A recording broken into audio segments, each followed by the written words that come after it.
إن الله وملائكته يصلون على النبي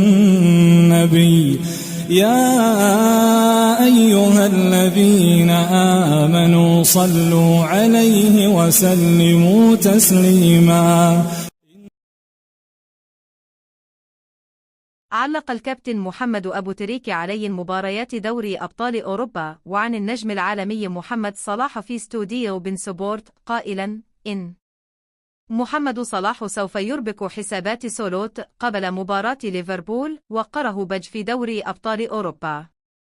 كشفت تقرير صحفية أن المدير الفني لفريق ليفربول آرني سولوت سيواجه معضلة تخصوق النجم المصري محمد صلاح فيما يتعلق بمباراة يوم الأربعاء المقبل ضد قرة بج في بطولة دوري أبطال أوروبا.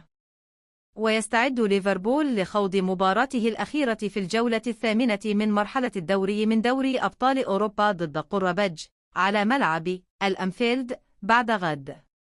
ويدخل ليفربول مباراة قرة بج بعدما تعرض لهزيمة يوم السبت الماضي على يد بورنموث في الجولة 23 من الدوري الإنجليزي ب3 أهداف لهدفين.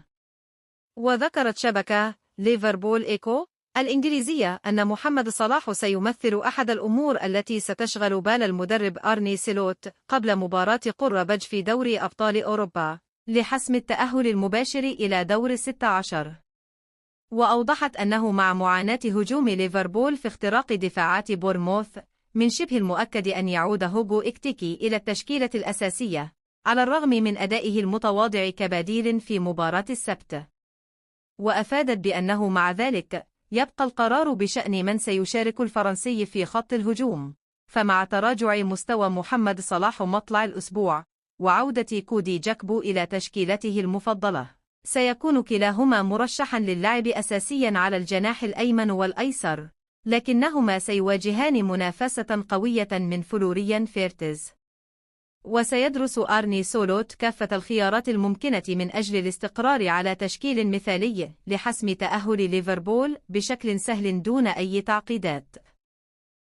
شكرا لمشاهداتكم. لو سمحتم ما تنسوش تشتركوا في القناة وتفعلوا زر الجرس لكي يصلكم كل جديد من أخبار الكرة وأخبار اللاعبين والمباريات. كان في صحبتكم مي عبد الكريم.